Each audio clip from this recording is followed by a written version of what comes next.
So I want to talk about the checkbox fallacy because I hear this a lot when I'm talking to applicants that they're like, oh, okay, I did my research. I got that out of the way. I'm done with that. And now I'm going to go get my clinical experience by volunteering at the local hospital, et cetera, et cetera. So let's take a look at like a list of what someone might have done.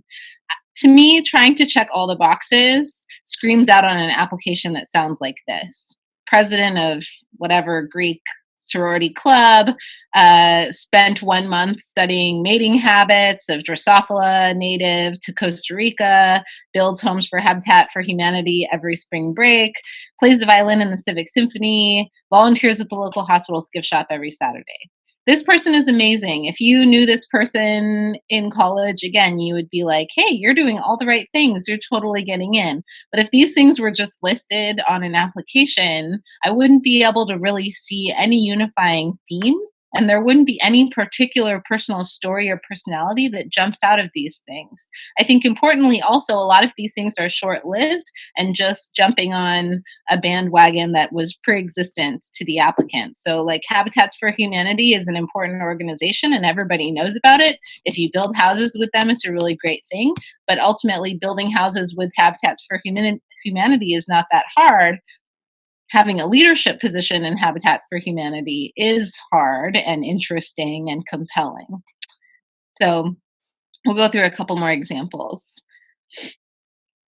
Ultimately, I want you to get out of this presentation how to think about the stuff that you're doing in your free time and actually making them count so that you're not just doing things because you think they're going to get you into medical school, but you're doing things because you care about them. So the person who did all of those things, ultimately, I translate that application to, oh, they want to go to medical school, but I don't, again, have like a real personality to tie to that application. So here's an example of a real person and their story and timeline.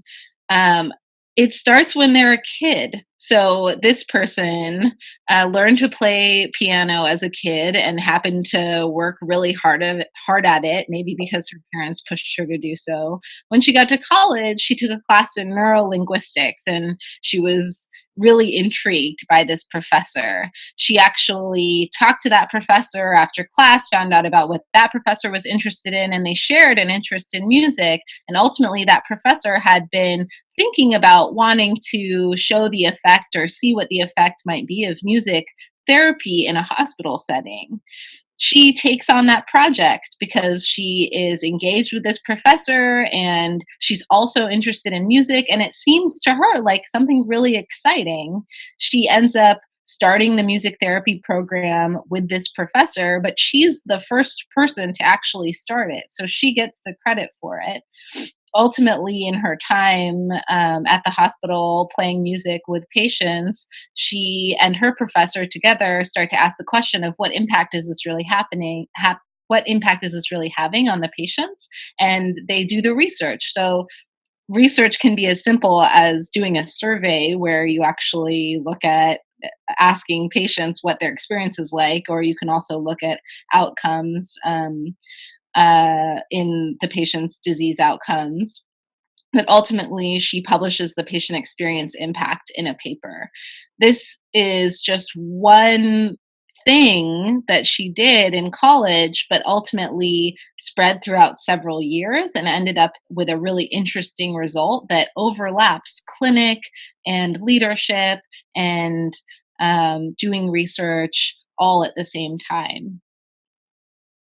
Another example, so someone who was raised by a single mom, took a feminism class in college, got really impassioned by the things she learned in that class, started volunteering as a health worker at a local STI clinic where she could continue to interact with people who maybe reminded her of her mom's experience, people who were more alone in the world. And through the people she met at the STI clinic, she started to think about how people in the LGBT community have worse health outcomes than other people, and decided to develop a pro-queer advocacy group where she could start to raise other people's awareness and raise funds and resources to support this vulnerable population. She went to Sacramento and lobbied and led rallies at local schools.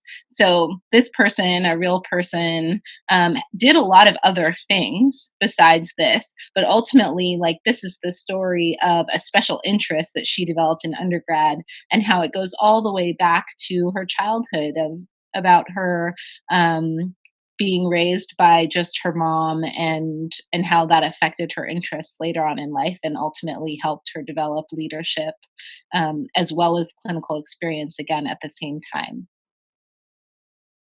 I think that the first thing you really have to do is decide what you care about. And that might not translate immediately into a research project or into a leadership position, but actually just starts with you reflecting on what seems interesting to you.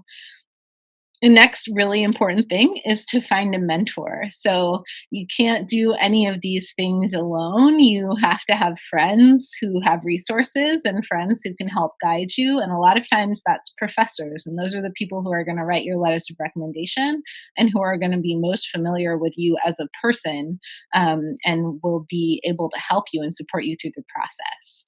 It's important also to set goals. So, for example, when I started working on the biofuels club that I was a part of, we decided from the beginning that we wanted to have a statewide conference, and invite people from all over to come. And we did that. We worked on it for an entire year, and ultimately put it together, and over 100 people showed up from actually all along the West Coast. And that was really just because we decided that something would be really cool, and we worked on doing it for a year, and it finally happened. So once you've decided what you want to see happen, go out and do it. And this is ultimately how you end up with stories on your application that are impressive and interesting.